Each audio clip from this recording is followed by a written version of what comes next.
Muy bien, esta tarde estamos acá en el auditorio Álvaro Pérez Roldán de la Facultad de Ingeniería de la Universidad de Antioquia en Ciudad Universitaria y hoy con una actividad planeada por la Escuela Ambiental de nuestra dependencia académica.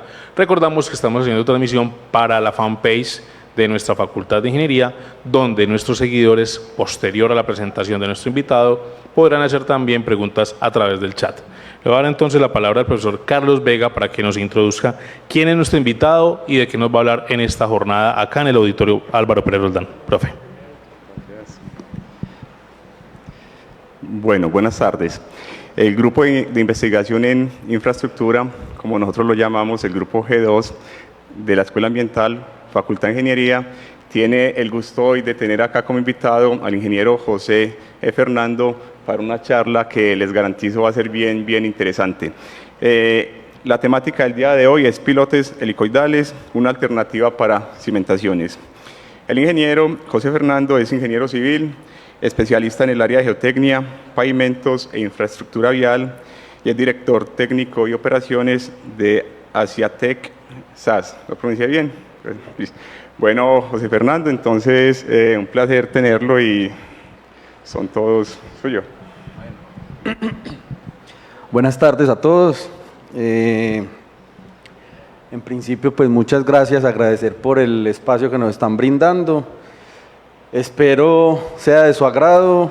Sé que es una hora muy difícil, así que levanten la mano, participen para que no nos vayamos a quedar dormidos. Voy a hacer, digamos que, una presentación muy orientada a mostrarles una nueva alternativa, digamos que, entre comillas, innovadora y ya se van a dar cuenta por qué no es tan innovadora, pero sí es bastante novedosa, ¿sí? Yo vengo, como mencionaba el profesor Carlos, de la compañía Axiatec. Axiatec es una compañía de origen 100% colombiano, la cual se ha dedicado como a traer propuestas muy disruptivas al mercado de construcción de cimentaciones para diferentes tipos de sectores o mercados, digamos que en diferentes sectores de la infraestructura actualmente nos desempeñamos. Nuestra propuesta o temática al día de hoy es pilotes helicoidales como una alternativa de cimentación. Y bueno, sin más preámbulos, vamos a darle inicio a la charla, a la presentación. La agenda que tenemos preparada para el día de hoy, pues básicamente se va a desarrollar en los siguientes puntos. Inicialmente, pues daremos una introducción general a los pilotes, una introducción general desde nuestra visión a la infraestructura, o más bien al ámbito de las cimentaciones en general para diferentes sectores. Posteriormente, vamos a contarles un poquitico de dónde vienen esos pilotes helicoidales, una reseña histórica. Y ahí es donde hago el paréntesis de que esto no es tan novedoso, o que no es tan innovador, más bien. Es bastante novedoso, pero no es tan innovador. Vamos a hablar un poquito en digamos que en esa introducción, desde la reseña histórica hasta, digamos que al estado del arte y de la práctica en la actualidad. Veremos un poco las generalidades constructivas y sus ventajas de implementación. Entraremos un poco de manera muy conceptual, vale la pena aclarar, en, digamos que aspectos técnicos y digamos desde el punto de vista de la ingeniería geotécnica y estructural, digamos que cómo funcionan esos pilotes en los proyectos y como elementos de soporte para las superestructuras en los cuales se usan. Les compartiremos algunas experiencias y abriremos al final una sesión de preguntas, más una charla, una discusión de compartirles a partir de las inquietudes que ustedes tengan nuestra experiencia y nuestro conocimiento al respecto. Bueno, sin más preámbulos vamos a iniciar. Básicamente pues nosotros en Axiatec creemos que la forma como se construyen los proyectos de infraestructura debe de cambiar, ¿cierto? El planeta, la sociedad, digamos que el ritmo al cual se desarrolla hoy la vida nos está retando a modificar todo y entre ellos a construir los proyectos. Esas modificaciones tienden a proporcionar beneficios ambientales, logísticos, económicos y sociales a los diferentes proyectos, y es por eso que Axiatec, digamos, que trae una propuesta diferente a esa forma de cómo se construyen los proyectos. ¿Sí? Digamos que de lo que se trata hoy, el tema de discusión, que son los pilotes helicoidales, no es nada nuevo. De hecho, hace más de un siglo se hizo la primera aproximación a los pilotes. Fue realizada por el ingeniero Alexander Mitchell, un ingeniero de origen británico con una condición muy particular, era ciego. En 1833 hizo su primera aproximación y lo denominó pilote tornillo, screw pile en inglés. Posteriormente, en el 1838, lo llevó como primera aplicación, cimentando un faro en la playa de Maplin Sand en Inglaterra. Y de ahí, digamos, que inició una revolución en materia de cimentaciones con este tipo de elementos. Luego de muchos años, esto migró digamos que al continente americano. Inicialmente en los Estados Unidos se comenzaron a cimentar muchos faros en la costa este, particularmente de Estados Unidos. La primera aproximación fue en el faro de Black Rock Harbor en Connecticut, por allá por los 1843. En 1890, 92 más o menos, en la década de los 90, pero en el siglo de los 800, empiezan a aparecer las primeras reseñas bibliográficas de pilotes helicoidales. En estas reseñas se dan unas imágenes de cómo eran, digamos que, implementados estos elementos en la construcción de cimentaciones. Vemos acá de forma muy creativa pero artesanal cómo se inventaba, digamos que la humanidad, o se valía de algunas herramientas muy básicas para que esos pilotes fueran posible instalarlos en los proyectos, en los diferentes proyectos. Por acá, en una publicación que data del año 1904, empiezan por allá a ver una serie de reseñas, o más bien evidencias, que digamos que certifican que eso fue implementado en esa época, ¿cierto? Entonces digamos que de cierto modo esto de innovador poco tiene, de novedoso tiene mucho, ¿sí? Porque esto no nos lo estamos inventando nosotros, eso se lo inventó alguien hace muchos años y ha servido o ha sido utilizado en diferentes tipos de proyectos, pero ahora ya digamos que está cogiendo bastante fuerza y estamos tratando pues como de utilizar esas aproximaciones de esa data para aplicarla en la actualidad. Digamos que en materia del estado del arte, o sea, la actualidad de los pilotes helicoidales es bastante interesante. Hoy nos encontramos con una alternativa que considera, o digamos que está considerada en diferentes normativas o estándares internacionales de construcción. Alrededor de 570 artículos científicos que tratan esta materia están disponibles en bases de datos, y hay en la actualidad 93 patentes relacionadas con pilotes helicoidales. Agremiaciones como la Sociedad Americana de Ingenieros Civiles tiene un capítulo que discute los pilotes helicoidales en los Estados Unidos, así como el Deep Foundation Institute. Digamos que el Deep Foundation Institute es la agremiación más importante en materia de cimentaciones profundas a nivel mundial. El International Code Council, que es el mismo ente editor del IBC, el IBC es el International Building Code, es como la NSR 10 de Estados Unidos. Ese International Code Council tiene un documento que trata o normatiza el uso de pilotes helicoidales en los Estados Unidos. Entonces digamos que tenemos en manos o de frente una alternativa que tiene muchos años de historia y que en la actualidad ha sido o se mantiene en actualización constante. El IBC, como les mencionaba, tiene un capítulo, el 1810, que trata de cimentaciones, tiene una parte específica que habla de pilotes helicoidales, así como el Manual Canadiense de Ingeniería de Cimentaciones. De la misma forma, el British Standard, el Código de Construcción británico, y el IEEE, que es un código que abarca o cobija todo lo que tiene que ver con instalaciones eléctricas. 3 de ellos norteamericanos, 1 de ellos europeo. Digamos que los más importantes. Creería yo que con estos códigos es suficiente para avalar el uso de esta alternativa en los diferentes proyectos. Bueno, digamos que de manera introductoria y entrando un poco más en materia, los pilotes helicoidales son una alternativa de cimentaciones. El Deep Foundation Institute define al pilote helicoidal como una cimentación profunda hincada mediante torsión mecánica, ¿cierto? Es un pilote hincado. Los hincados que normalmente conocemos son hinca por impacto, este es hinca por torsión. Este pilote se compone principalmente de 3 elementos.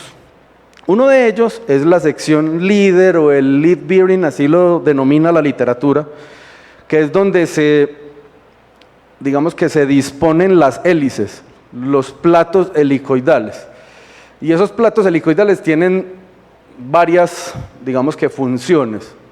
La función principal de esos platos helicoidales es permitir que mediante esa torsión el pilote se desplace de forma vertical, ¿cierto? Como si fuera un tornillo, el mismo concepto de un tornillo. Pero también esas hélices o esos platos helicoidales son los responsables de transferir la carga que ese pilote toma de la superestructura y se la transmite al suelo, ¿cierto? Entonces digamos que es, entre comillas, el elemento más importante del pilote. Tenemos elementos, digamos, que nos permiten aumentar la longitud del pilote, extender la longitud del pilote y se denominan extensiones, ¿cierto? Esas extensiones pueden ser lisas o digamos que una sección tubular sin hélice o con hélice. La cantidad y dimensión de la hélice es parte de lo que ahora más adelante vamos a ver, digamos que de la ingeniería del método de cimentación como tal. Entonces, en ocasiones voy a necesitar 1, 2 o n hélices. Entonces, en función de la longitud, esas extensiones llevarán o no la hélice. Y finalmente tenemos un elemento de transferencia de carga, que en la literatura y normalmente se conoce como un cap. Ese elemento es el responsable de tomar la carga de la superestructura y entregársela al pilote, ¿cierto? Es un elemento de transición básicamente, es un elemento netamente estructural. De esos 3 elementos principales se compone un pilote y cada uno de ellos, digamos que se solicitará o trabajará de manera diferente. Más adelante veremos cómo. Bueno, los pilotes helicoidales pueden ser de diferentes formas o denominaciones. En la literatura vamos a encontrar pilotes de tipo SS. SS se refiere a la forma del eje. Entonces, cuando son SS son square shaft, de eje cuadrado. Y pilotes tipo RS, y se refiere a pilotes round shaft, de eje redondo, ¿cierto? Ese eje podrá tener una o múltiples hélices, como ya lo vimos, y podrá tener una longitud, digamos que indeterminada. Será función de la aplicación como tal. Esto no es más que elementos metálicos, de acero al carbón. Los ejes principales, para el caso de pilotes de sección cuadrada, son elementos que cumplen alguna de estas 2 normas, ASTM A29 o el SI 1530, ¿cierto? Son leyes de aceros o normas de acero que cumplen ciertas características mecánicas y químicas. Y las secciones tubulares pueden ser de diferentes, digamos que ahí hay un poco más de variedad. Podrán ser desde aceros ASTM A500, A53, A519, A53. Esas variaciones, digamos que tienen también de igual forma unas variaciones en la composición química y mecánica del acero. Algunos tendrán unos límites de fluencia más bajos o más altos, y digamos que eso se toma en consideración a la hora de determinar cuál material usar.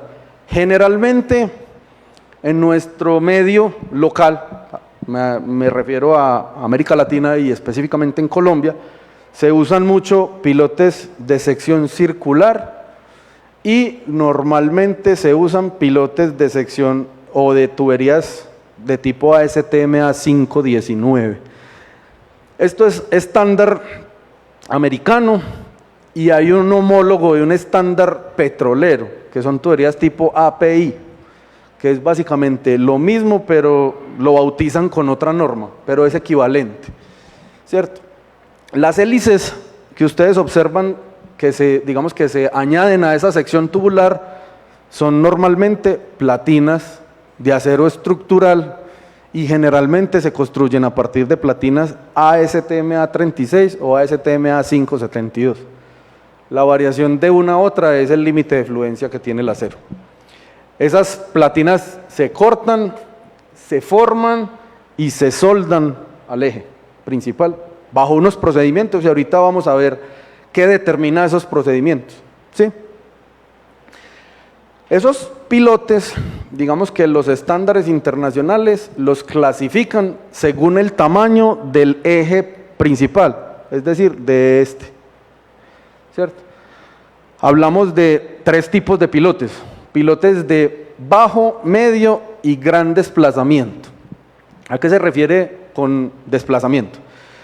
Entendamos el pilote como una inclusión rígida. ¿Qué significa una inclusión rígida? Es el suelo está ocupando un volumen y yo estoy ingresando un pilote a ocupar un volumen que el suelo está ocupando en estos momentos. Ese volumen se va a desplazar. Ese suelo, donde está ingresando el pilote había suelo y ese suelo en algún momento se va a desplazar.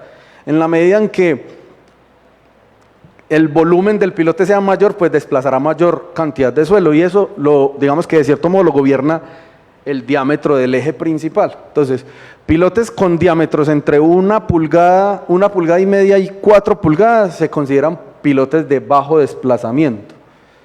Pilotes entre 4 y 8 pulgadas se consideran pilotes de medio desplazamiento y pilotes mayores a 8 pulgadas de diámetro se consideran pilotes de gran desplazamiento y, como ya les mencioné, se refiere a la cantidad de volumen que tiene que desplazar de suelo para que el pilote ocupe una posición en el espacio.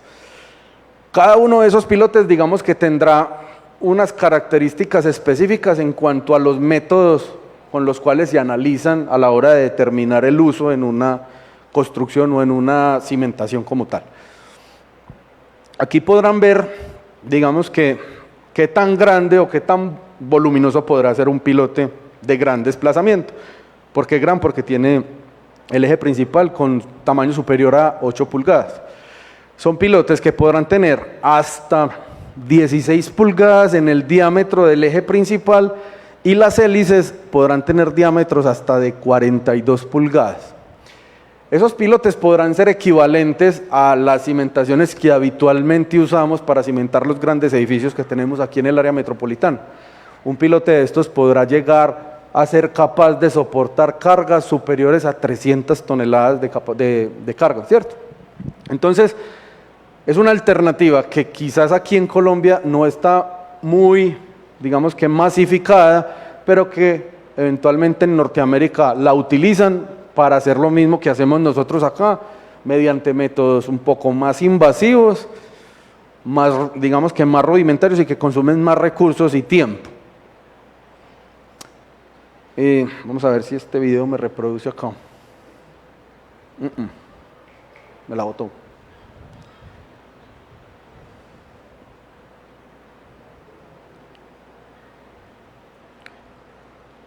Vamos a ver, digamos que de la mano de este video, les voy a explicar un poquito y hacer un poquito más fácil de entender.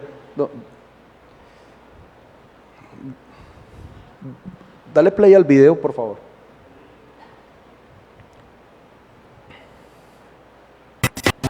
Dale.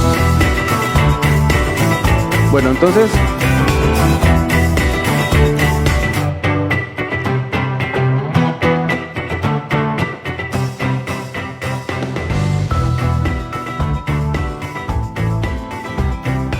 Como les mencionaba inicialmente, los pilotes helicoidales son pilotes hincados por torsión mecánica. Esa torsión mecánica la vamos a generar mediante equipos hidráulicos que pueden ser adaptados a equipos de excavación convencional.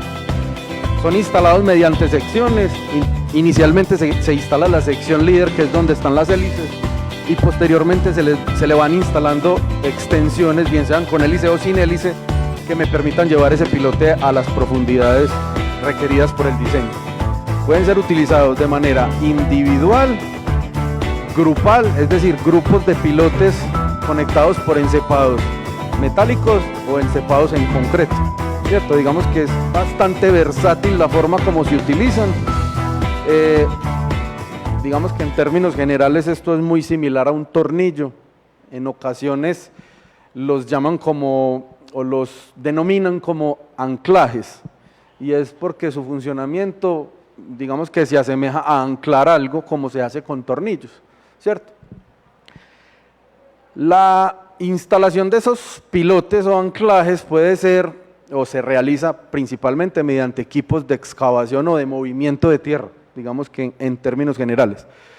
Puede ser muy liviano o muy pesado, y eso dependerá del tamaño del pilote, y el tamaño del pilote dependerá también del desempeño del mismo.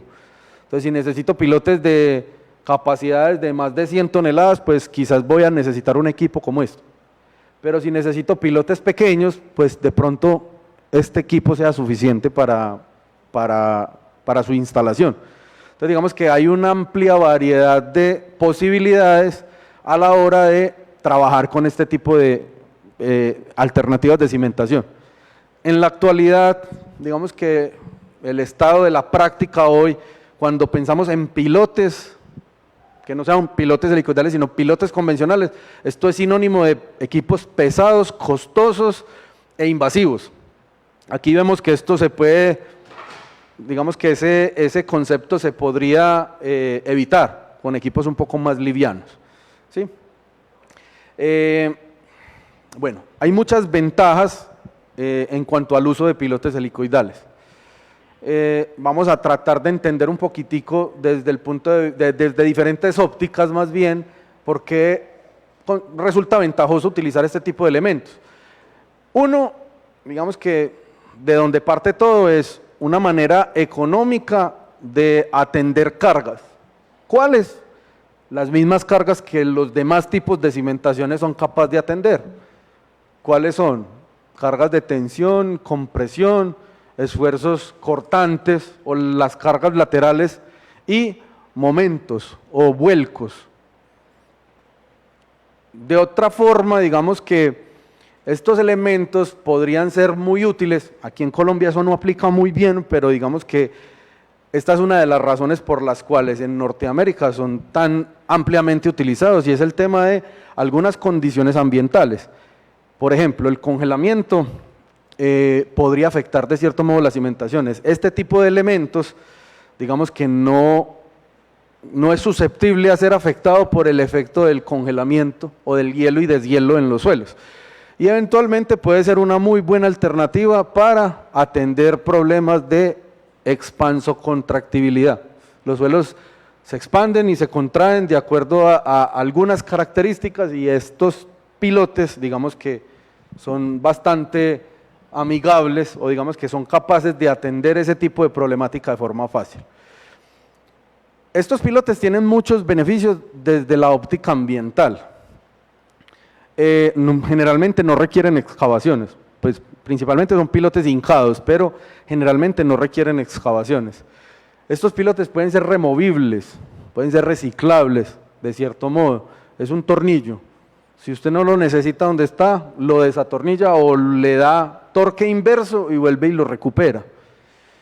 Y la instalación es bastante sencilla.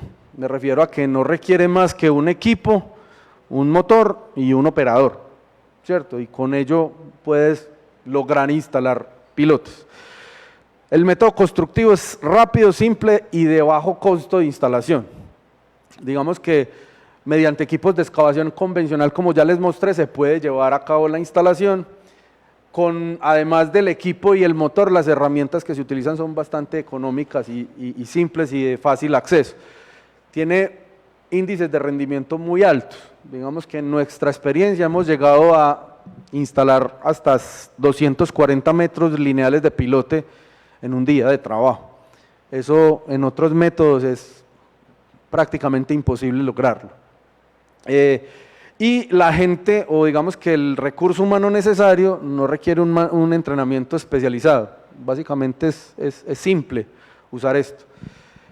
Hay algo importante aquí en el tema de beneficios ambientales, y es la práctica de pilotes helicoidales hoy se realiza, digamos que en el marco de las políticas de economía circular. ¿Qué se refiere a eso? Ese eje central del pilote es fabricado reutilizando tubería que fue utilizada en el sector petrolero.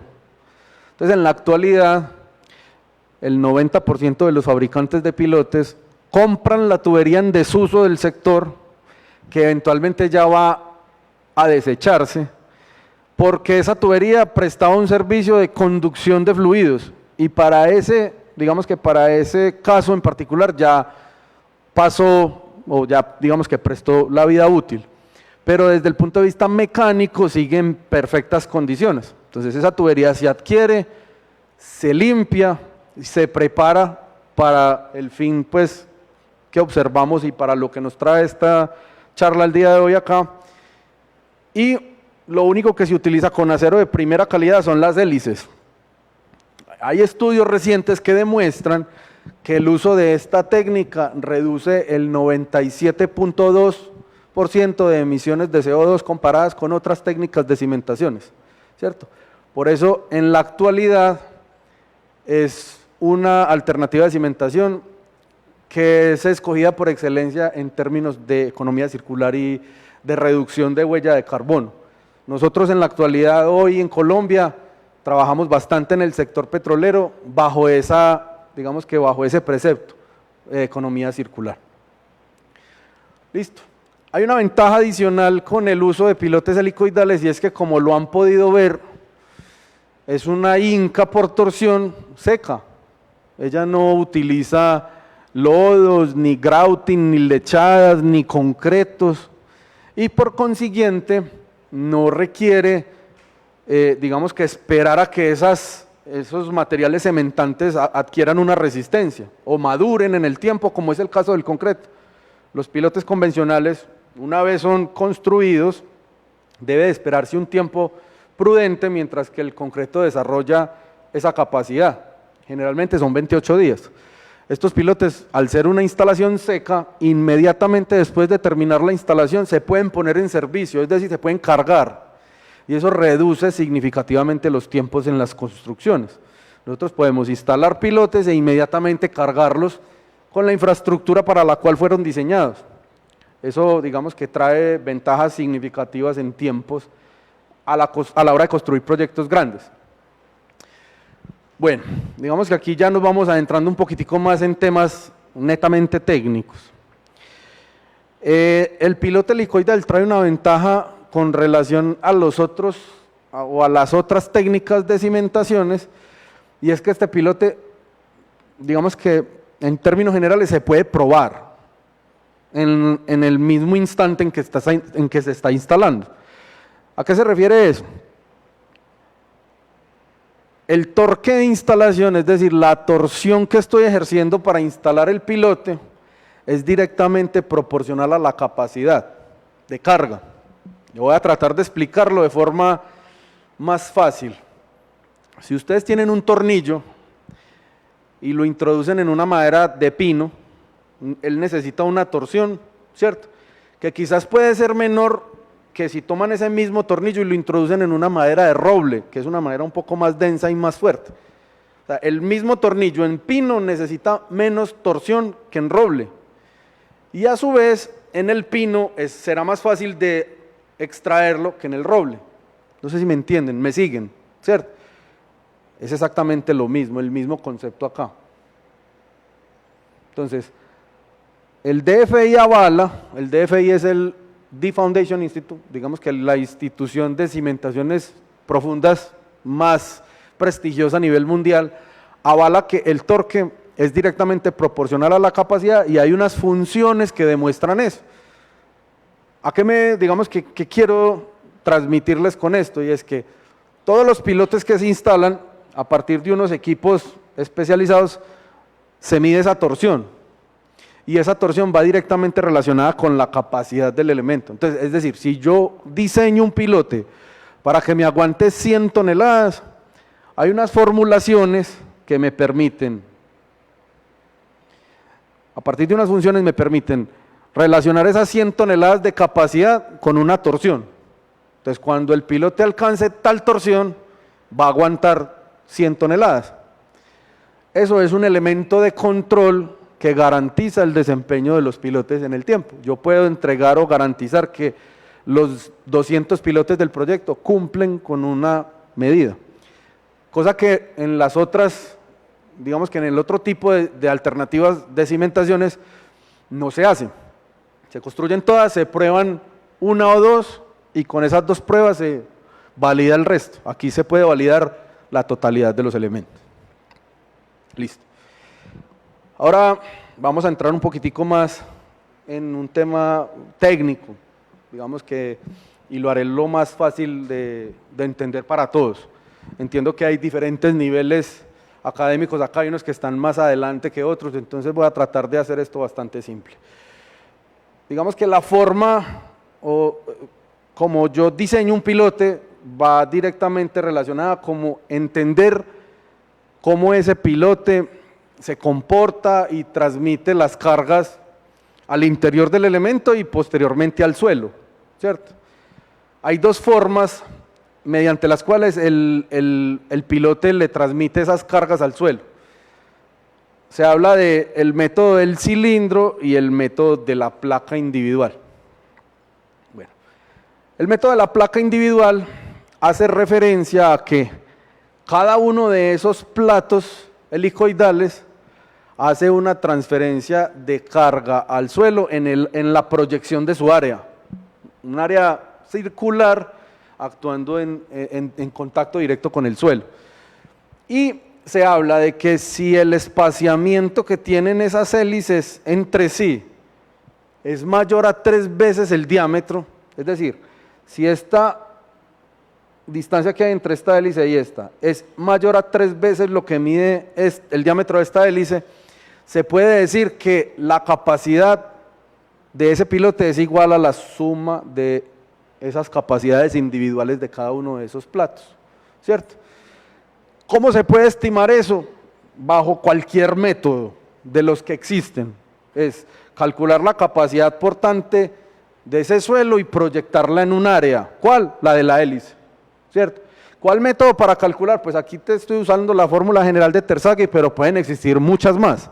Ya en función de donde estemos trabajando en la tipología de suelo, pues escogeremos la formulación más adecuada para ello.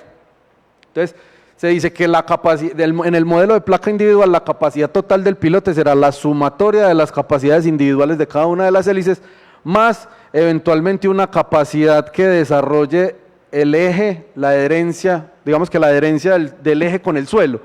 Pero hay una condición, y es que en pilotes de bajo y medio desplazamiento, eso se desprecia. ¿Se acuerdan cuáles son los pilotes de medio y bajo desplazamiento? ¿Cuáles? Ese es el mayor a 8, es el de gran desplazamiento. De 1,5 a 4 es de bajo, entre 4 y 8 es de medio, ¿cierto? Entonces, si tengo un pilote que su eje es de 6 pulgadas, debo despreciar esa variable a la hora de estimar la capacidad.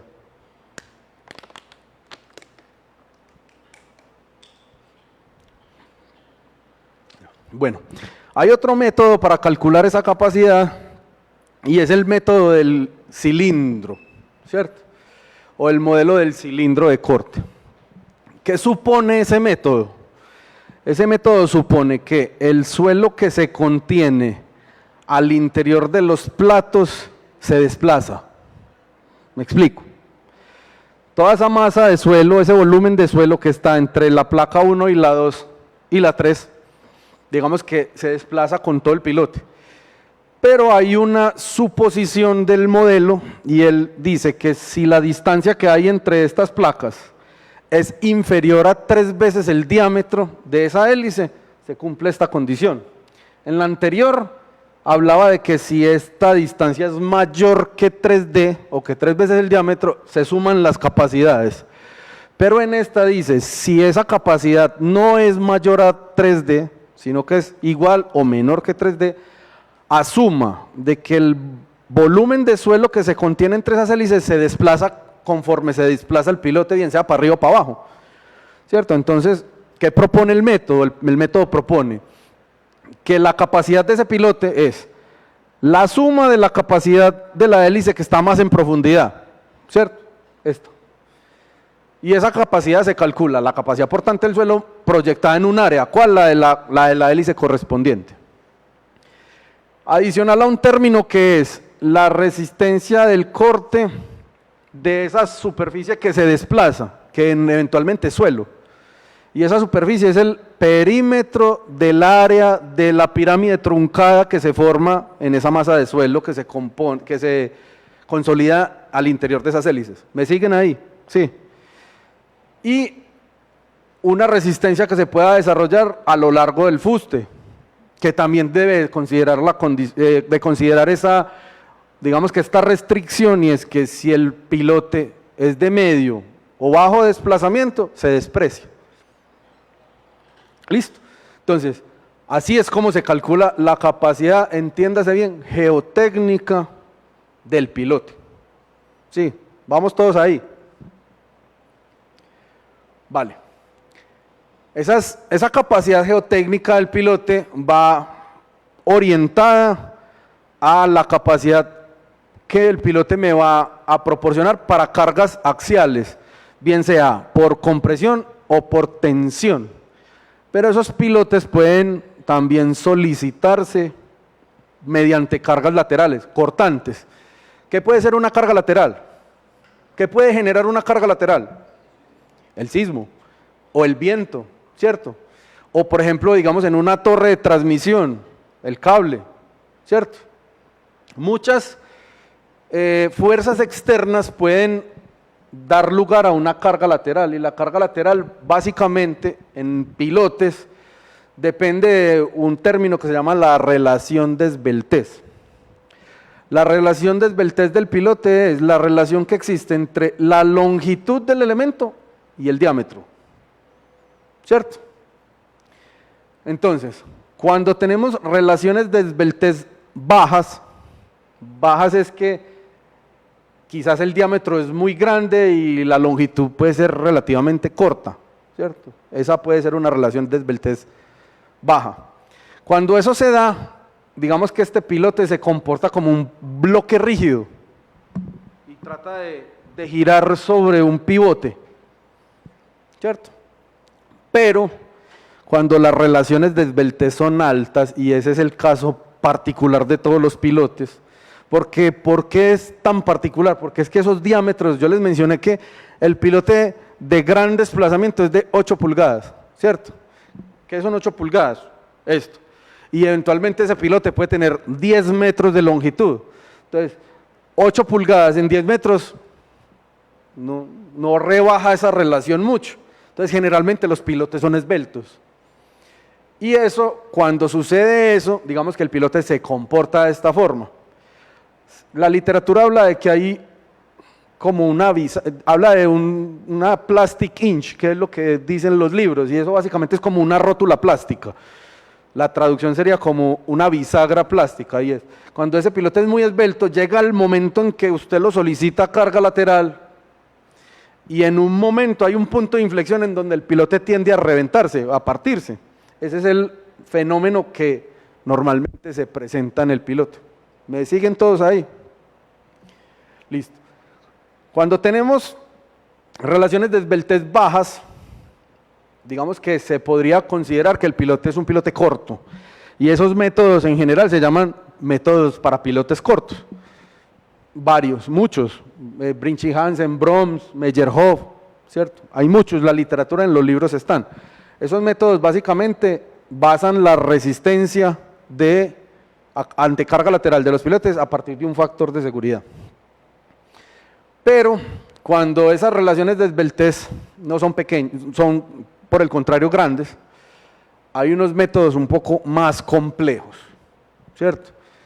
Y esos métodos hablan de que la resistencia, o más que la resistencia, la capacidad de un pilote de antecarga lateral es una relación no lineal entre el suelo y el pilote. ¿Y qué quiere decir todo eso? Que la respuesta de ese pilote para cuando usted lo solicita,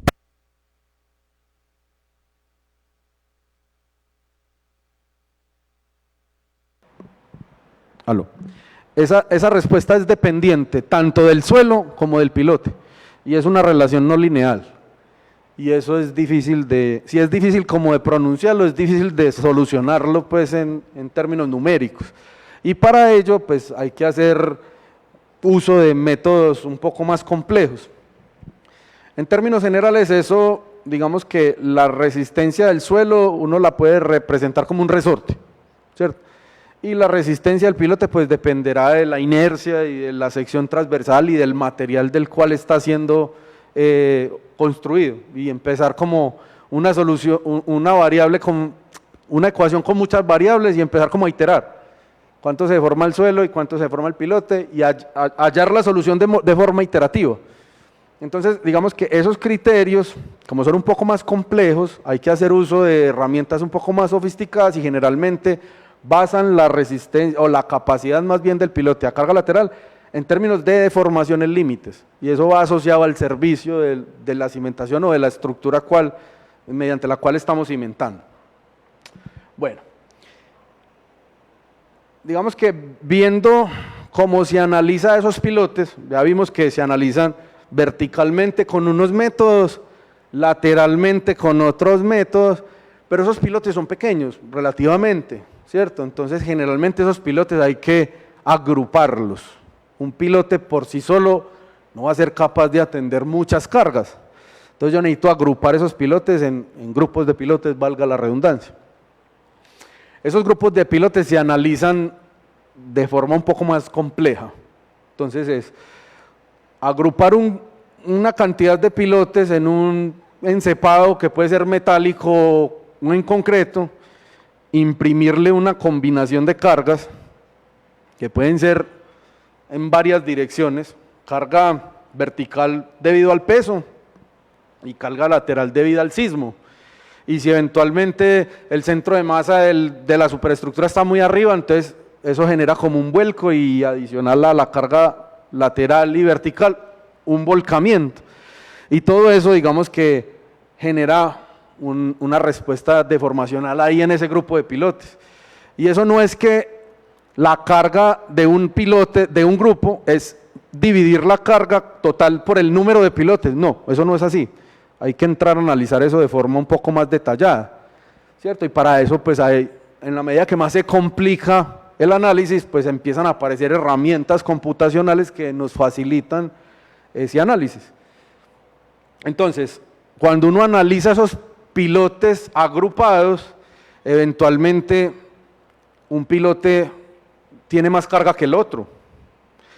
Yo estoy analizando un grupo de pilotes a cargas verticales, y por allá me resulta uno que queda disque a tracción, porque es que hay un momento que está girando, hay un momento entrando en el encepado, está volcando el encepado, y uno me lo pone a trabajar a compresión mucha, y otro me lo solicita tracción. Entonces digamos que esto es difícil de entenderlo, pero es necesario hacerlo para poder, digamos que llevar a cabo un análisis detallado de este tipo de elementos. Entonces, cuando se hace todo este ejercicio, uno ya entiende cuánto realmente es la carga que le entra a un pilote por compresión, cuánto le entra al otro por tensión, cuánto se me desplazan lateralmente los pilotes de forma independiente uno por uno, cuánto momento transversal o momento a lo largo del pilote está ocurriendo y en qué punto específico, y cuántas cargas laterales o esfuerzos cortantes le está entrando a la cabeza a cada uno de esos X cantidad de pilotes que componen un grupo. Todo ese análisis hay que hacerlo previo a diseñar. No con con todos. Excavados, hincados por impacto, hincados por torsión de madera, todo esto hay que hacerlo, se debe de hacer, ¿cierto? ¿Para qué digamos que todo este enredo, digamos que numérico? Y es para entender cómo es que se distribuyen esos esfuerzos en los pilotes como tal. Listo. Entonces digamos que yo después de que entiendo que el pilote se solicita por compresión, por tracción lateral, un momento, debo de empezar a entender, digamos que cómo hacen esas cargas, efectos al interior de cada elementico pequeño del pilote. Entonces, cuando tengo una carga por compresión, ya vimos cómo se transmiten esos esfuerzos a la masa de suelo, por allá. Digamos que asumamos de que la separación de estas hélices es mayor a 3 veces el diámetro. Entonces, como es mayor a 3 veces el diámetro, la capacidad es la suma de las capacidades de cada una de ellas, ¿cierto? Vale. Ahora, esa hélice en contacto con el suelo genera una presión, ¿cierto? Y esa presión genera una carga, digamos que la resultante de esta presión genera una carga cortante, que el efecto que tendrá esa carga cortante es reventarme esa soldadura de acá, ¿cierto? Y que a su vez esa carga o esa presión genera una flexión, un momento, y que esa flexión va a tratar de pandearme esa hélice, de deformármela en exceso, ¿cierto? Entonces, todo ese tipo de esfuerzos, de un esfuerzo macro que es la carga del pilote, empiezan a haber unos microesfuerzos que los tengo que tener en cuenta a la hora de diseñar ese elemento. Adicionalmente, como es por compresión, yo le aplico una carga y él por acá abajo va a reaccionar. Y esa reacción va a generarme un pandeo, ¿cierto? Como a tratar, hagan este ejercicio con un espagueti. Cojan un espagueti y háganle así. Se va a generar este fenómeno. Eso es un fenómeno que se llama pandeo y hay que analizarlo. En la conexión, hablábamos de que yo no tengo un pilote de 10 metros, no, yo tengo elementos de 3 o de 4 metros máximo y los voy conectando mecánicamente mediante pernos. Y esa conexión, digamos que es una tubería con unas dimensiones y una tubería más grande para poder que la otra entre dentro de la más grande. Entonces, eso tiene una soldadura acá. Y esa soldadura también se solicita. Cuando yo le pongo la carga máxima por compresión en el pilote, al final acá esta soldadura va a sentir como si se estuviera cortando. Y los pernos que se conectan uno con el otro van a sentir que se están cizallando, ¿cierto? Entonces todo ese tipo de, lo que uno cree que es muy sencillo, mire todo lo que desencadena al interior de un elemento. Todo eso hay que analizarlo. De forma similar para el caso de tensión. Entonces, en el caso de tensión, pues se invierten los bulbos de tensiones o la forma como se disipan las presiones en la masa de suelo. Y la forma como esa presión ejerce carga en el elemento, en la hélice. Entonces ya acá aparece la misma carga, pero en sentido contrario, pero es el mismo fenómeno. La misma flexión o el mismo momento girando para el otro sentido, pero es el mismo fenómeno. Aquí ya, por ejemplo, no va a haber pandeo, va a haber es como una fluencia del elemento, ¿cierto? Ya la tracción, digamos que es una carga axial, pero en diferente sentido. Entonces ya él no me va a pandear el elemento como me lo hacía en el caso de compresión, sino que me lo va a intentar como llevar a la fluencia. También hay que analizarlo. Aquí exactamente lo mismo. La soldadura va a sentir un corte y los pernos también se van a tratar de cizallar. Entonces, para cada caso tengo unas variables que analizar. Ahora bien, ¿cómo dijimos que se instalan esos pilotes? Por torsión mecánica. Esa fase de instalación genera una carga, ¿cierto?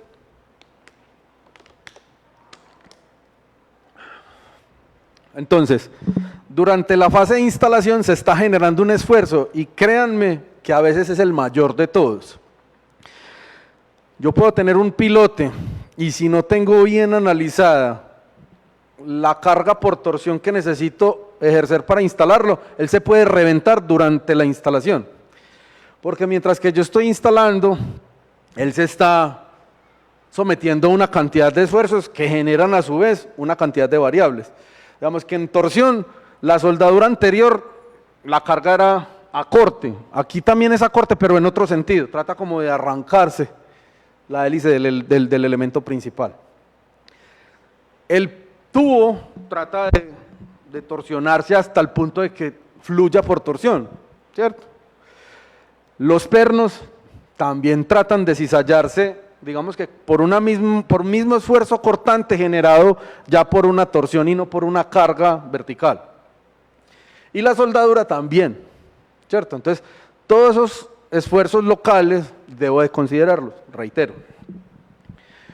Finalmente, cuando analizo el elemento, por carga lateral se genera una flexión, ¿cierto? Por acá está. Un momento resultante a lo largo del eje. Y esa flexión también la debo de considerar a la hora de diseñar. Entonces, si ven, ya tenemos como 8 variables en una bolsa que hay que ir a resolverlas. Y hay que preparar el elemento estructuralmente para que cumpla ante esa serie de variables a las cuales va a estar sometido durante su periodo de servicio. Bueno, ¿cómo vamos hasta ahí? ¿Sí vamos entendiendo? Bueno, digamos que el chequeo estructural de ese elemento por los diferentes esfuerzos que hemos visto se debe realizar a la luz de unas normativas. Inicialmente se hace a la luz del AISC, ¿sí? Que es el Código de Estructuras Metálicas norteamericano, pero que básicamente aquí nosotros en la norma sismorresistente del 2010 tenemos el título F, que es casi que un copia y pegue, ¿cierto? Es una tropicalización de ese código internacional. A partir de ahí, digamos que hacemos esos chequeos. Tenemos unas cargas principales a compresión, a tensión, lateral, flexión, y esas cargas desencadenan una serie de esfuerzos locales y hay que chequear uno por uno. Cuando le aplico, digamos que aquí no se logra ver muy bien, pero cuando le aplico compresión al pilote, hay un corte de pernos, hay una cortante en soldadura, hay un pandeo de la tubería principal. Entonces hay que chequear uno por uno a la luz de esas normativas para que el pilote, digamos, que se encuentre en un rango seguro. Digamos que esto son herramientas que ya uno aprende a desarrollar y que las utiliza para poder utilizar o para poder implementar el uso de estos pilotes pues, en los diferentes proyectos.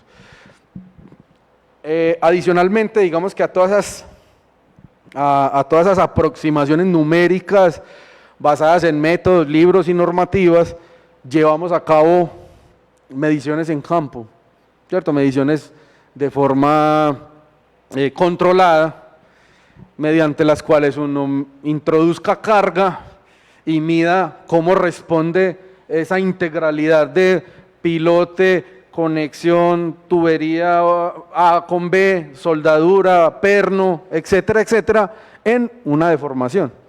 Y enmarca ese resultado de esfuerzo de formación en unas envolventes permisibles de acuerdo al servicio. ¿Qué quiere decir todo eso? Que si usted va a construir, por ejemplo, un equipo de una subestación que tiene materiales como porcelana, vidrio, ¿cierto? Y puede tener eventualmente gases, la deformación permisible de ese equipo es mínima.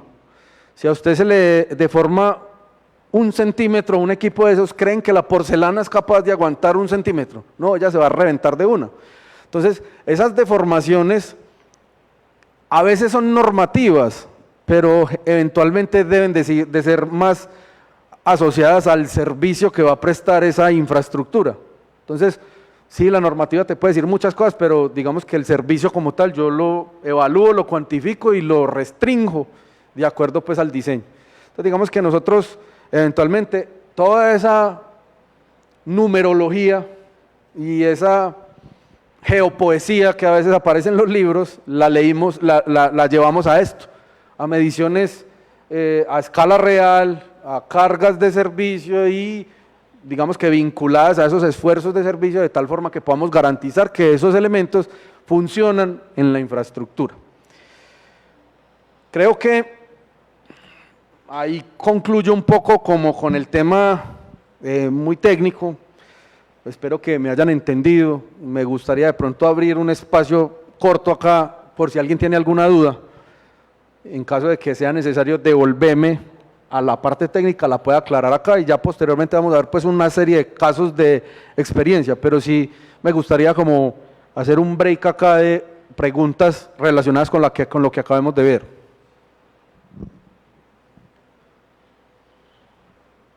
Adelante.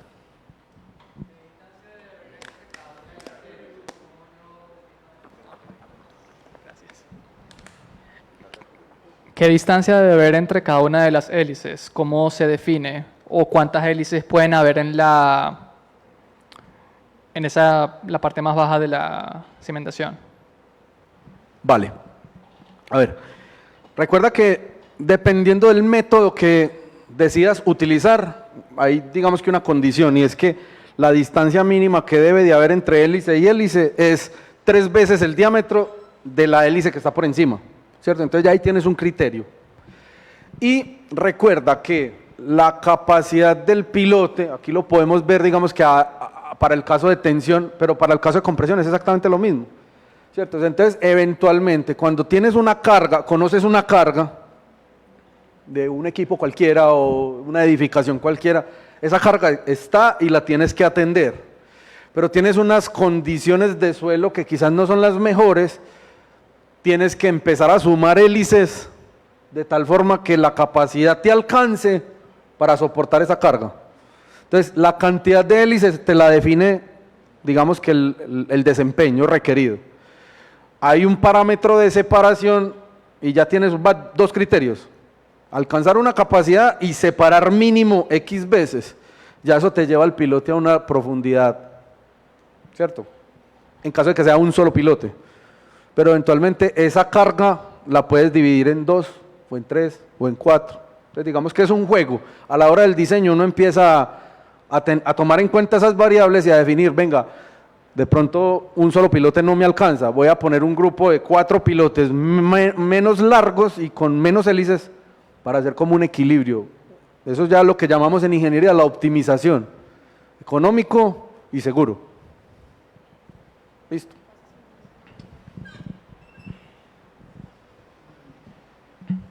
Buenas tardes. Bueno, yo tengo básicamente 2 preguntas, vamos a ver si organizo bien las ideas para preguntar. Y es, primero, ¿por qué si este método de cimentación lleva tanto tiempo? O sea, existió desde 1836.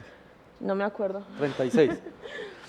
Porque hasta ahora se está viendo como ese interés en trabajar en ellos, viendo las ventajas que hay tanto de instalación, porque las máquinas son más pequeñas, y las otras ventajas que hayamos visto, ambientales, sí. Así como...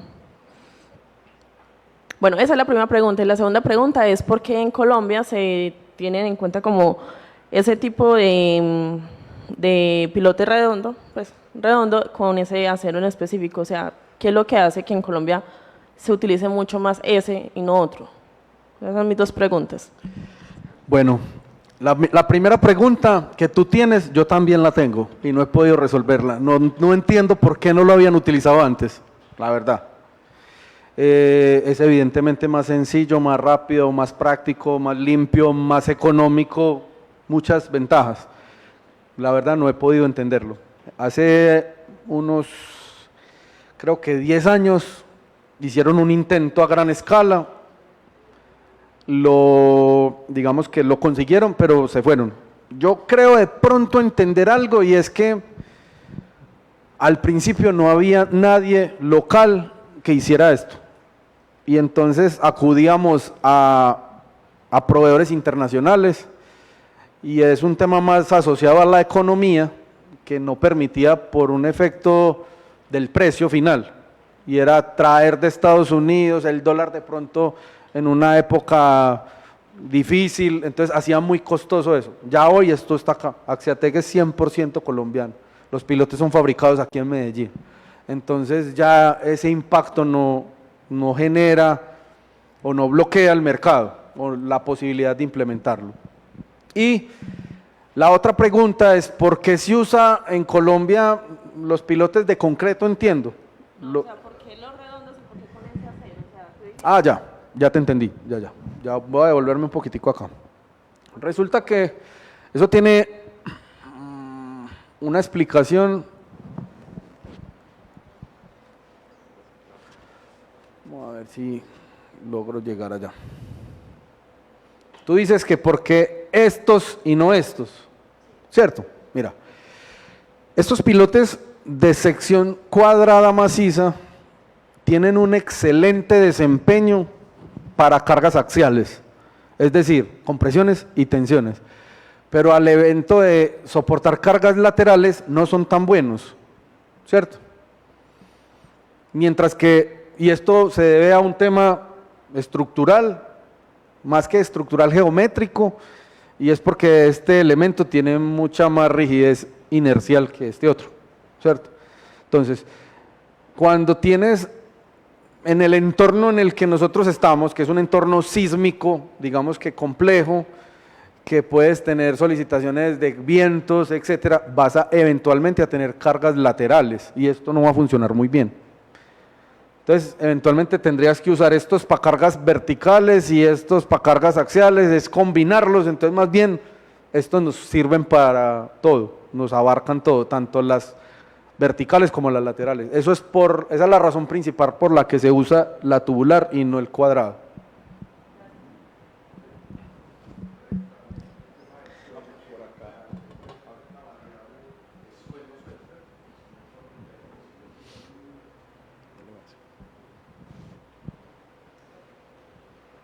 Buenas tardes. ¿Continuamos? Sí, por acá hay un par de preguntas más. Buenas tardes. Muchas gracias de antemano. ¿Seguía otra persona o qué? No. Muchas gracias de antemano por la charla. La pregunta va más enfocada como al nicho de mercado. Ustedes como empresa, de pronto ¿a qué nicho de mercado le apuntan? ¿Y cuál es la forma de mercadear este tipo de tecnología que, como lo hablamos, está como llegando de cierta forma al país? Entendiendo de que es algo de mucha educación al gremio que viene con mucha tradición en los otros métodos. Bueno, yo creo que en lo que continúa la presentación te vas a dar cuenta en detalle cuáles son los nichos de mercado actuales en los que estamos. Voy a presentar unos casos de éxito o unos casos de experiencia más bien. Pero digamos que en términos generales el nicho de mercado nuestro hoy es el sector petrolero y el sector eléctrico, en temas de transmisión y distribución de energía, ¿sí?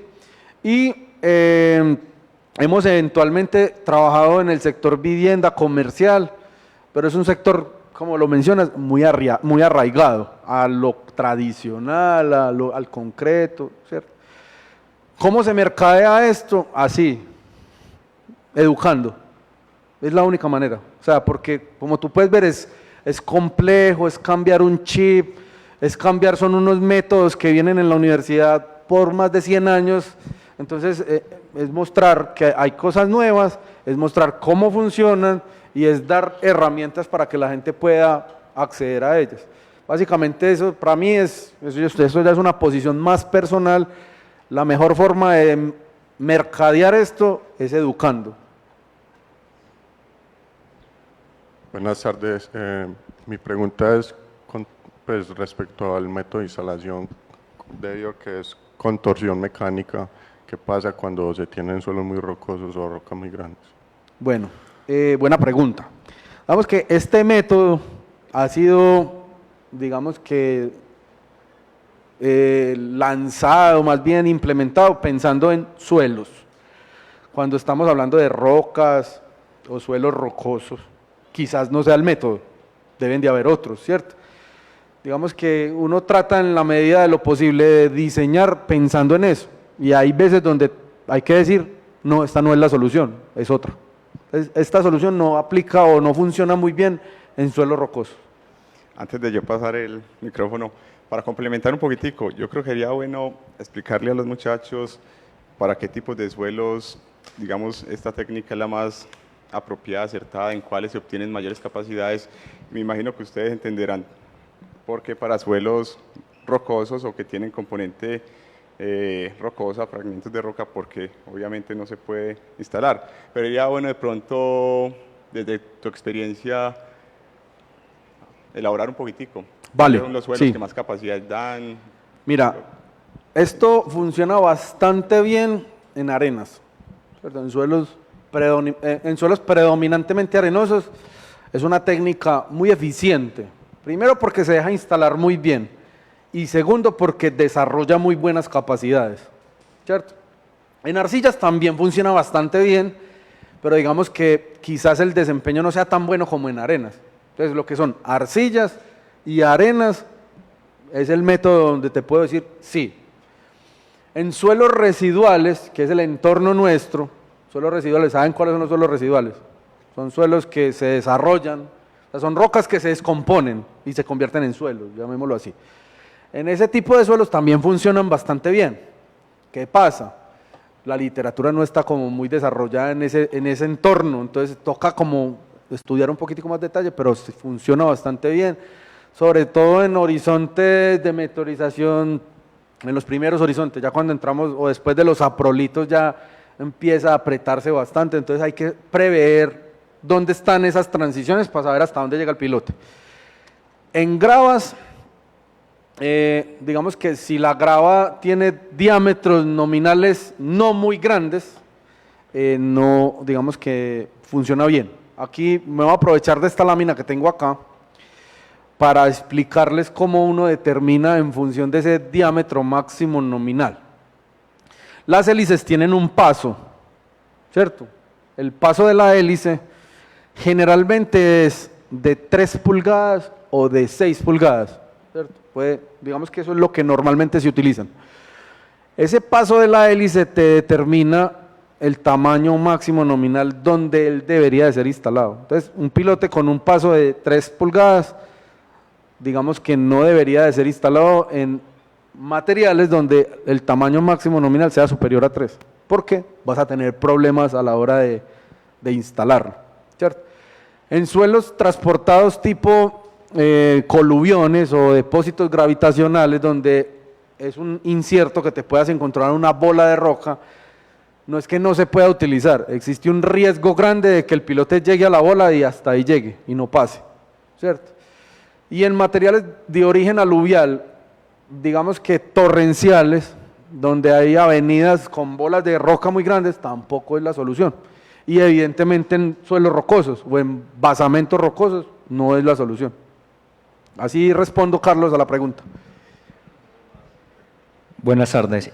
Otra pregunta es con respecto a la vida útil que va a tener esa cimentación y en términos de comparativos con otros tipos de cimentaciones, por ejemplo, si lo vamos a mirar con los métodos tradicionales, más o menos ese costo frente a uno y otro, cómo se maneja y si hay casos, por ejemplo, en los que ustedes hayan dicho, no, para esta solicitud de carga nos toca poner 4 de estas cimentaciones, mejor hacemos una de concreto normal que nos sale más barato.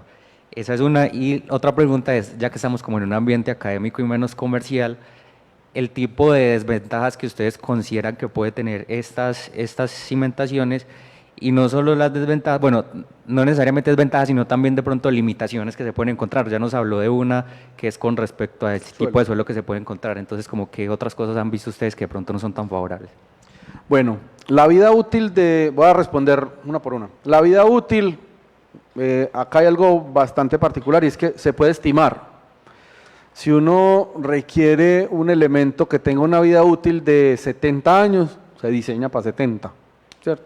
Y es un tema más de corrosión, ¿cierto? Pues, por ejemplo, uno estima la corrosión que va a tener esa sección a un periodo X, y en función de ello prevé la dimensión del tubo, perdiendo un espesor en esa vida útil, ¿cierto? Entonces digamos que eso en función de la necesidad, se diseña para la vida útil, ¿cierto? Digamos que lo normal, lo que actualmente estamos implementando, vida útil es de 60 años.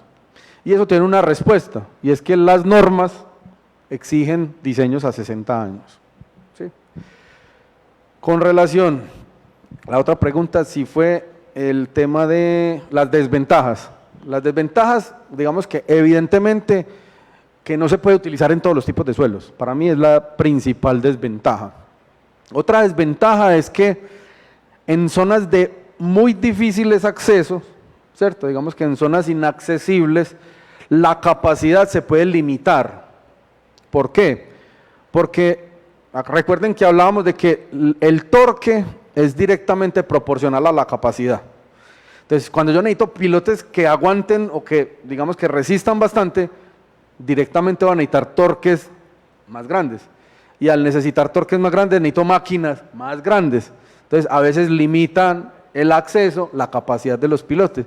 Y eso al final hace que se vuelva más costoso. Porque, digamos, voy a cimentar un área de estas, necesito muchos más pilotes de baja capacidad que, digamos, que pudiera haberlo hecho con menos cantidad de pilotes, pero a mayor capacidad. Y eso puede volver costosa la operación. Se me pasó la otra, si me pueden recordar. Mira como eso, sobre la parte económica también de... Bueno, el tema económico es decirte qué es más barato o qué es más caro, es un tema muy subjetivo. Si vamos a hablar de, vamos a hacer un pilote en el Parque Berrío, de pronto es más barato lo convencional, ¿cierto?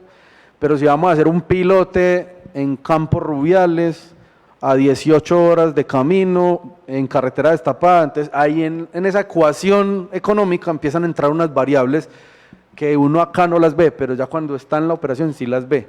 Entonces a veces podemos ser más caros que lo convencional, pero eventualmente si metemos a esa ecuación otras variables, resultamos siendo más baratos.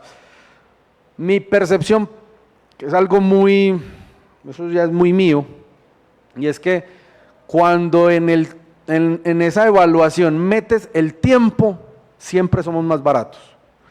Porque, te voy a poner ejemplos, la administración de una obra vale mucho dinero, a veces vale más que la misma obra. Tener 20 gerentes en una obra con salarios de muchos millones cuesta mucho, mensual. Entonces, si tú implementas una alternativa de estas, que en vez de hacerla, o que te puede reducir 4 meses, por ejemplo, en la construcción, esa variable generalmente no se tiene en cuenta. Y ya tú reducirle a un cronograma 4 meses, cuando tienes una carga administrativa muy grande, eso, digamos que te pone en una posición que no el concreto, que no lo convencional lo puede conseguir. En el concreto tienes, ahorita les voy a mostrar en casos particulares, porque a veces resulta ser más económico uno al final del ejercicio. Cuando te comparan, digamos que un error en el que se puede incurrir es comparar valores unitarios de cantidades. Metro lineal de pilote convencional con metro lineal del pilote nuestro. Somos más caros, de antemano te lo digo. Pero al final, costo de cimentación, somos más baratos. Entonces digamos que es la forma como se vea. Buenas tardes. Mi pregunta es respecto a la capacidad de carga. ¿Con qué factores de seguridad se trabajan y con qué criterios se escogen si hay varios? Si hay varios pilotes. Factores de seguridad. No, mira, el tema de... ¿Terminaste o no? Si, por ejemplo, un pilote nos soporta unas 100 toneladas, ¿cuánta capacidad esa es la admisible con la que podemos trabajar?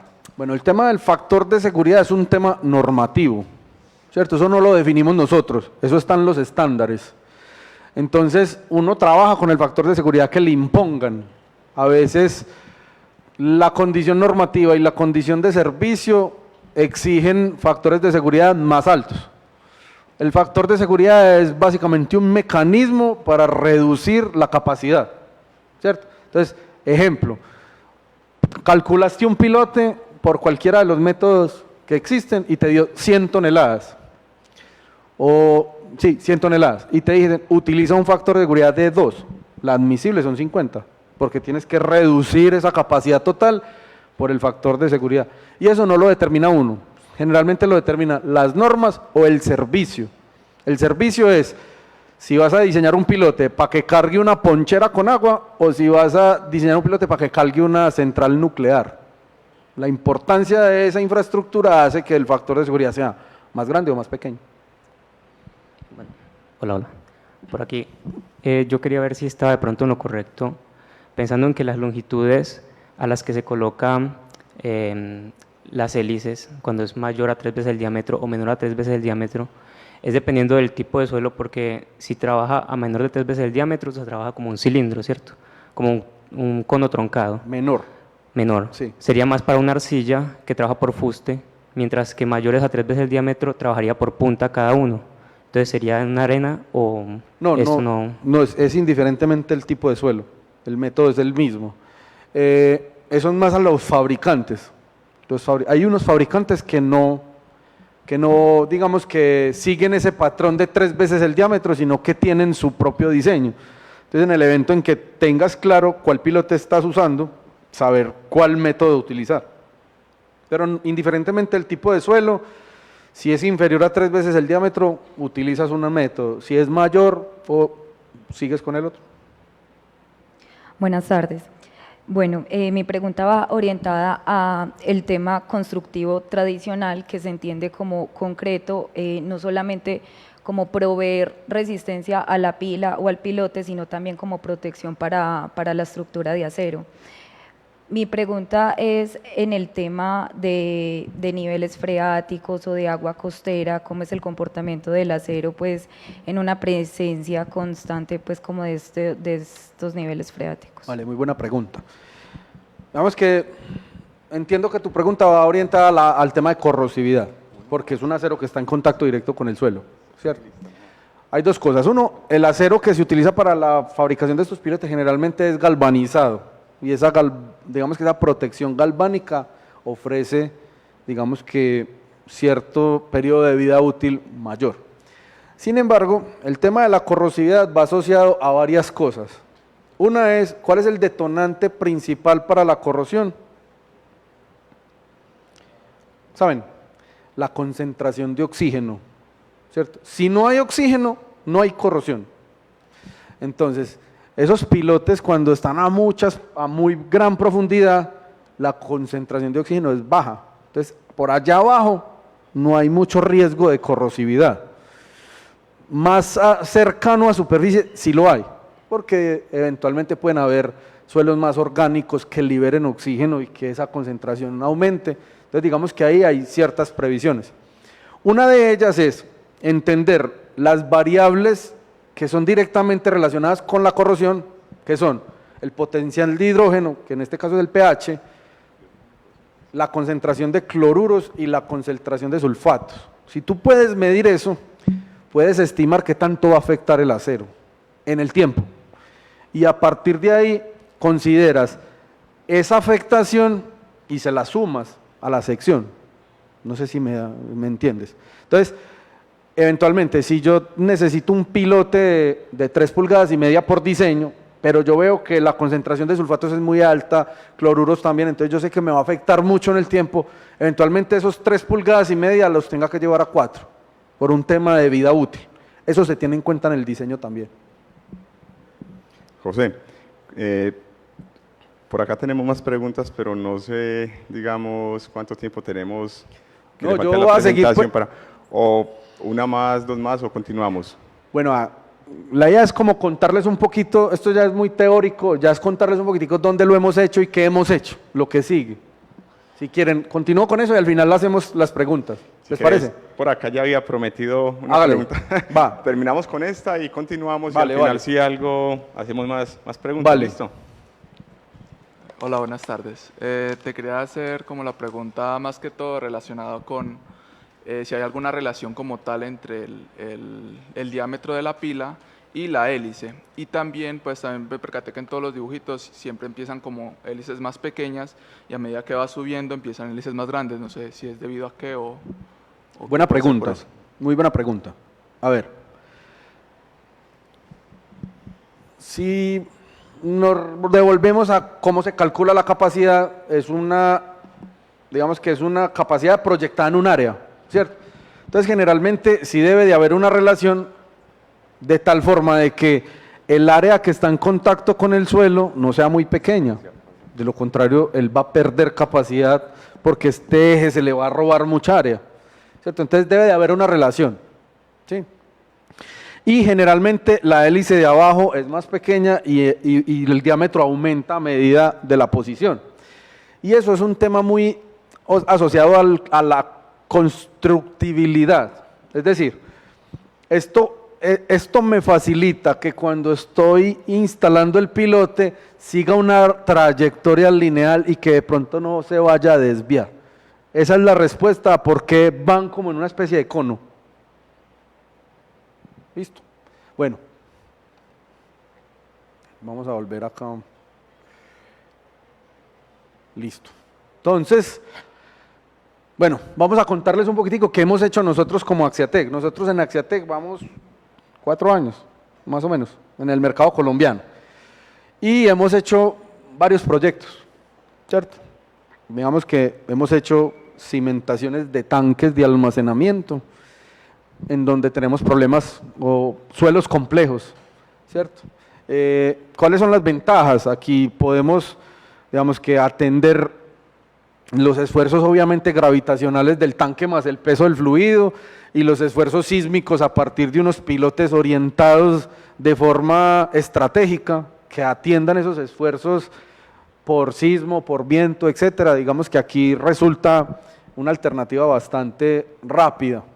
En principio esto se tenía concebido para hacer una construcción de unos pilotes preexcavados de 15 metros de profundidad, en donde el periodo de construcción de los pilotes era aproximadamente 2 meses, y nosotros logramos hacer este pilotaje en menos de una semana.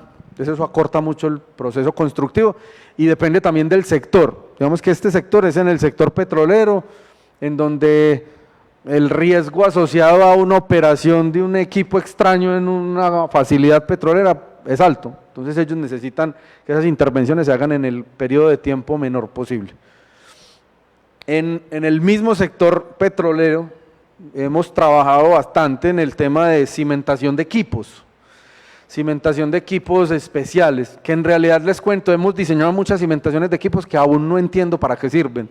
Hablan de separadores trifásicos, de calentadores, de teas, etcétera. No, la verdad, desde el proceso no sé para qué son. Sé que son unos equipos muy complejos que tienen restricciones porque, digamos que catalizan gases, porque pueden explotar, entonces las restricciones de servicio son muy altas. Y en términos de espacio, podrán ver que son infraestructuras existentes donde hay líneas de transporte de gas, de crudo, de nafta, de una serie de fluidos, en donde hay que hacer esto para poder construir. Entonces, inicialmente había también lo mismo, esto era proyectado con un pilotaje convencional. Una máquina piloteadora convencional puede estar pesando alrededor de 60, 70 toneladas más o menos. Entonces, es difícil. Una retrico de estas pesa 14 toneladas y se puede fácilmente pasar de un lugar a otro con una grúa de estas. Entonces, esa es una de las principales ventajas de usar estas alternativas en este tipo de infraestructura. Hemos trabajado en vivienda y digamos que edificaciones comerciales, también en suelos complejos, combinando el uso de pilotes con técnicas convencionales. Digamos, estos son unos entramados de vigas corridas apoyadas sobre pilotes helicoidales. Digamos que el método de análisis y el tema constructivo adicional a los pilotes no es nada, digamos, de diferente. Los mismos concretos, los mismos aceros, las mismas normas, los mismos factores de seguridad. La diferencia es que en vez de un pilote en concreto es un pilote helicoidal. Digamos que diría yo que el 60% de nuestra operación está concentrada en esto, en el sector eléctrico. Trabajamos en la actualidad en el diseño, fabricación y construcción de cimentaciones para este tipo de estructuras. Torrecillas de transmisión eléctrica, en donde hay una particularidad de este tipo de torres, y es que, si ustedes pueden observar, estos son elementos de cuerpo recto. Son muy esbeltos, las cargas son a altura, cargas considerables, y eso al final desencadena digamos que un vuelco en la base. Generalmente este tipo de torrecillas son cimentadas en pilas de 15 metros de profundidad, 1,40 de diámetro, una pila. Pero digamos que esto es en el sector petrolero y allá hay mucha restricción en temas de seguridad. No se puede trabajar en espacios confinados, las excavaciones a mano están prohibidas. Entonces, hacer esto mediante métodos convencionales, hay que abrir un cráter grandote de 15 metros para poder construir la pila y después rellenarlo de forma controlada. Sale muy costoso. En ese orden de ideas, pues nosotros hacemos unas placas superficiales paradas sobre unos pilotes que atiendan esos vuelcos. Rápido, barato realmente, bastante barato. Ambientalmente el impacto es muy positivo y digamos que al final económico. Trabajamos en el tema de cimentaciones de torres de transmisión ya, pero las torres convencionales, torres grandes, ahorita les voy a presentar algo muy similar, en donde digamos que hacemos como una especie de trabajo híbrido. Hacemos lo que eventualmente se hace, que son digamos que zapatas en concreto, pero entonces reducimos el volumen de esa zapata, como pueden ver, la excavación de esa zapata y combinamos que con los pilotes helicoidales, digamos que hagamos un sistema más ágil, más rápido, más económico, combinando. Nosotros lo llamamos como un tema híbrido, ¿cierto? Concreto, igual sigue siendo el concreto, pero con pilotes helicoidales de por medio. Hacemos muchas cimentaciones de postes y monopolos, de este tipo de estructuras que son muy esbeltas. Básicamente esto es muy similar a lo que les mostré ahorita en tema de las torrecillas autosoportadas. Aquí hemos tenido cierta serie de experiencias, también es una solución muy híbrida, siempre habrá concreto de por medio, en la mayoría de los casos habrá concreto de por medio, pero ya reduciendo esa invasividad, excavaciones y volumetrías, digamos que muy manejables, digamos que muy insignificantes comparado con lo que normalmente se hace. Trabajamos en cimentación para estructuras y equipos de subestaciones eléctricas. Hemos hecho, digamos que subestaciones enteras. Esta subestación en particular, hicimos 16.000 metros lineales de pilotes, en más o menos 3.000 unidades.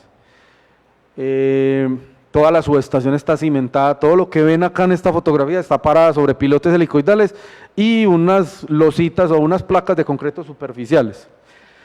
En este mismo rubro hemos desarrollado ya un tema de transiciones metálicas en donde ahí ya sí eliminamos el concreto. Ahorita les voy a mostrar detalles de esto.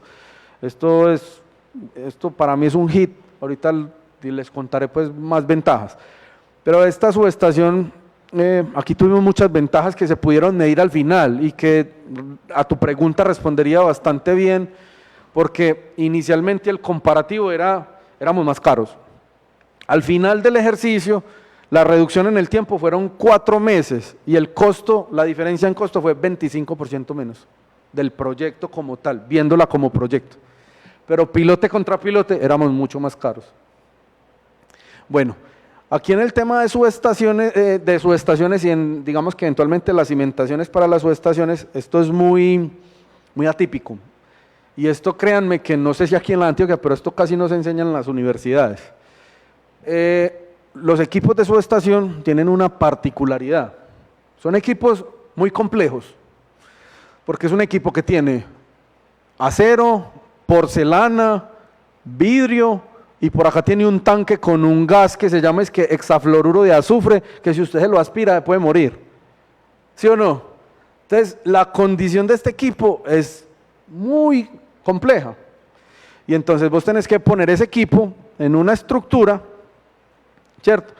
Digamos que en una subestación, y que eventualmente ante un evento sísmico, esto se comporta de una forma que es difícil de entender. ¿Cómo modelo un equipo de esto? Entonces hay que idealizar el comportamiento mediante elementos equivalentes, en fin, eso es un tema un poquito más complejo, pero este tipo digamos que de cimentaciones, al parecer es un simple equipo, pero resulta ser muy complejo, a veces hasta más complejo que diseñar un edificio. Entonces aquí hemos trabajado bastante, hemos desarrollado mucho y hemos entendido mucho cómo funciona esto. Tenemos bastante experiencia en el rubro eléctrico, en materia de cimentaciones de equipos raros que tienen restricciones. Ahí hemos trabajado bastante. Hemos desarrollado un tema de transiciones secas. Nosotros lo llamamos cimentaciones cero concreto. Aquí sí es cero concreto. Digamos que esa zapata que les mostraba ahorita que era en concreto, ya la convertimos en elementos de acero, ¿cierto? Que se pueden montar de forma inmediata, que reducen los tiempos de construcción de forma significativa. Digamos que este es un tema como más de desarrollo. Y esta es la fotografía que les mostraba ahorita. Entonces es básicamente conectar un pilote con una transición metálica y esa transición va directamente conectada a la superestructura, cero concreto. ¿Cuál es la ventaja acá? El tiempo. Esto no pesa nada, eso lo puede llevar uno en una maleta, ¿cierto? Y lo montas en 1 hora. Y al otro día pones en servicio tu marco, tu bandeja portacables, lo que sea, ¿cierto? Y eso representa un impacto grande en este tipo de proyectos. El tema, nosotros trabajamos mucho en el sector eléctrico y los proyectos eléctricos tienen una connotación económica asociada al tiempo de servicio. A usted lo contrata para que haga una subestación y si la entrega antes, le pagan más. Y si se demora, pues lo multan mucho. Entonces, el tiempo acá es oro, literalmente. Y el concreto tiene asociado a él 28 días de tiempo de curado. Literalmente parta de ahí. Usted hace una zapata en concreto y no la puede cargar al 100% hasta después del día 28. Entonces ya tienes 28 días de demora. Esto reduce eso y esa es la gran ventaja. Estas transiciones las hemos implementado para la construcción de torres de transmisión en ciertos escenarios, ¿cierto? Aquí, digamos que la zapata de concreto o el encepado en concreto se reemplaza por una transición de esta. Aquí también se pueden instalar los pilotes al día 1, al día 2 poner estos elementos y nivelarlos y al día 3 levantar la estructura, ¿cierto? Normalmente bajo métodos convencionales eso no es posible. Digamos que hay ciertas configuraciones de 4, de un pilote como lo vieron acá, eventualmente esta es una de 6, aquí veremos pues esta torre es en un encepado de 4, esta torre es en un encepado de 6 y aquí verán pues como todo el proceso constructivo. Digamos que básicamente ese es nuestra experiencia se basa en este tipo de proyectos, algo muy salido de lo normal. No, como pueden ver, no es que seamos constructores de vías, no somos constructores de edificios, somos constructores de infraestructura que mantiene la economía de un país literalmente y que de cierto modo pues se sale de lo normal, de lo convencional. Digamos que hemos implementado este tipo de pilotes también para cimentar retenidas de postes. Estos son postes de transmisión también, en donde se arriostran, digamos que la forma normal o correcta de nombrar esto son riostras. Estos son elementos o estructuras arriostradas y la cimentación de esas riostras se hace mediante un pilote que en este caso trabajará netamente por tracción, por tensión. O sea, el pilote siempre va a estar sometido a tensión. Digamos que en términos generales, como para no hacer mucha propaganda, eso es lo que nosotros hacemos. ¿Sí? Ya este era el espacio para la sesión de preguntas. Si quieren, ya le damos, digamos que continuación al tema. Bueno, por acá tengo una.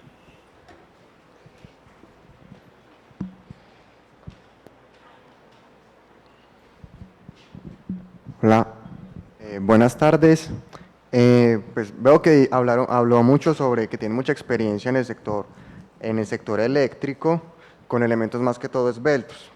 Una de mis preguntas es si tiene alguna experiencia en el sector de las edificaciones a base de estructuras pues, de acero, porque por lo que entiendo, este tipo de pilotes, esta técnica, es para estructuras pues, que conecten también con acero, como uno ve más que todo también en el sector eléctrico. Entonces supongo que se podría aplicar también a estructuras que estén armadas en acero, si tienen alguna experiencia con eso. Sí, digamos que aquí, estos son estructuras en acero. Esto, ¿cierto? Esos son cimentaciones de acero con acero, ¿cierto? También se pueden combinar con concreto, ¿sí? En edificaciones hemos tenido eventualmente experiencias aquí en Colombia, sí, pero recuerden que el tema de edificaciones está muy asociado a un tema normativo que puede ser restrictivo en temas de alternativas nuevas, sí. Por eso eventualmente no se ha masificado mucho el tema. En edificaciones industriales, eventualmente por decir algo, en una facilidad petrolera o eléctrica hay también edificaciones y en esas sí hemos hecho, digamos que varias, pero digamos que en vivienda como tal, no mucho, honestamente no mucho. Listo. Tengo otra y es si hay alguna limitante en cuanto a la profundidad que puede alcanzar el pilote helicoidal respecto a un pilote convencional. ¿Cierto? No, digamos que esa profundidad va asociada al torque, al tipo de suelo. Al método constructivo. El método es el mismo, es torsión mecánica y lo haces con un motor, ¿cierto?, de rotación. Desde que el suelo te lo permita, ¿cierto?, que el suelo no te vaya a restringir el avance, hay pilotes de 30, 40 metros de longitud. ¿Cierto? De hecho, hasta mayores a lo convencional que se ve acá, aquí pilotes de más de 20 metros raros encontrarse. Gracias. Buenas tardes, mi pregunta es con respecto a las conexiones metálicas. Estas cimentaciones de acero concreto, ¿están diseñadas solo para conectar con estructuras metálicas o hay alguna forma de conectar una estructura de concreto a esa conexión metálica? Eventualmente sí se podría conectar con concreto, ¿cierto? Pero si hay un elemento de concreto, yo prefiero de pronto que el pilote vaya embebido en el concreto, podría resultar más económico. Nosotros generalmente este tipo de cosas las hacemos o las diseñamos a la demanda, y en el evento de que exista una necesidad particular que nos rete a eso, pondríamos los esfuerzos en hacerlo, en diseñarlo para ello. Digamos que es importante tener presente que esto no es que nosotros lo tengamos en un catálogo, digamos, vamos a vender esto, no. Ese proyecto necesitó eso y en su momento pues lo diseñamos para suplir a la necesidad. Bueno, buenas tardes. Buenas tardes. Mi pregunta va en el sentido de la experimentación, que veíamos acá algunas alternativas innovadoras, por ejemplo con estas transiciones secas. ¿Cómo es el proceso de experimentar, si es netamente teórico o a medida que se va interviniendo en el medio, pues se va dando esa fiabilidad?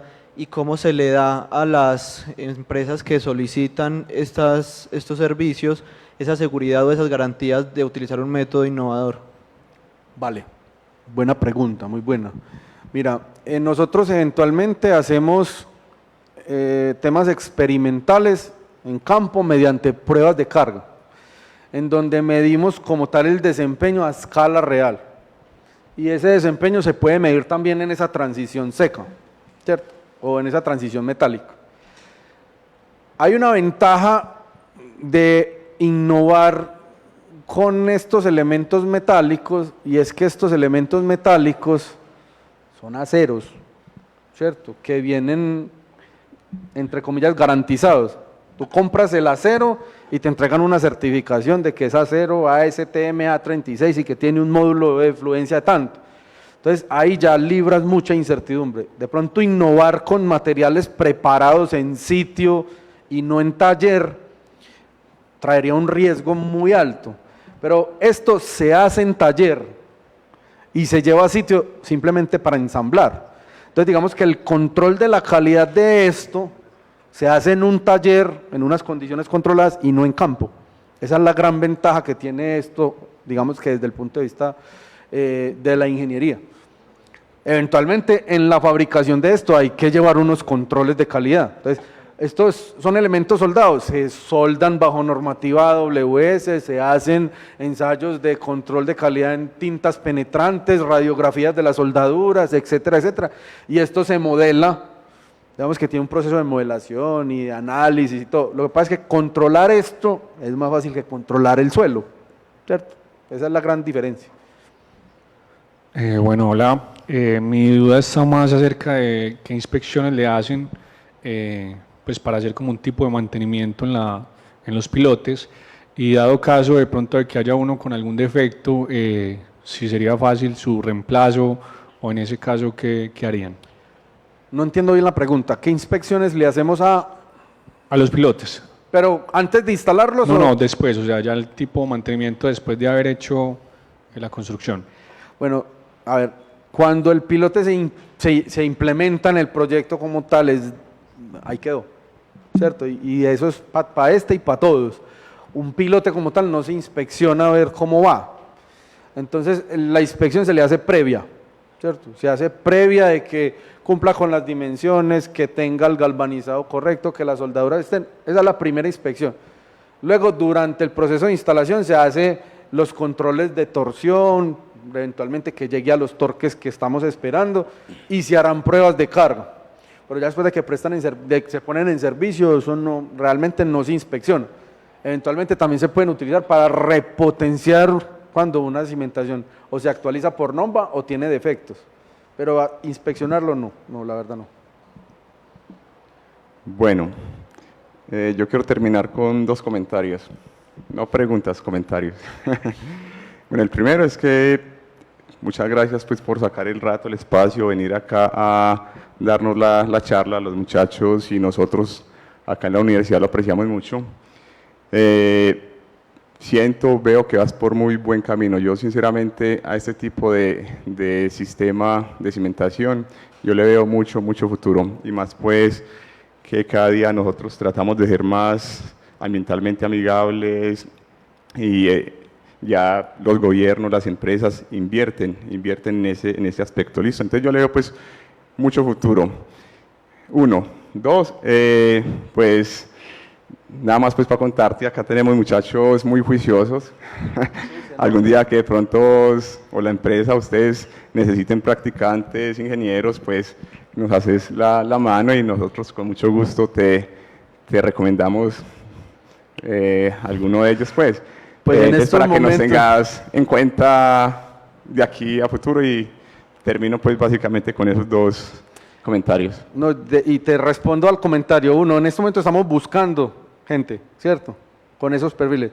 Y segundo, el coordinador de ingeniería nuestro es egresado de la Universidad de Antioquia. Entonces damos por terminado la presentación, y nuevamente muchas gracias a ustedes y a ustedes. Sí, muchas gracias a ustedes.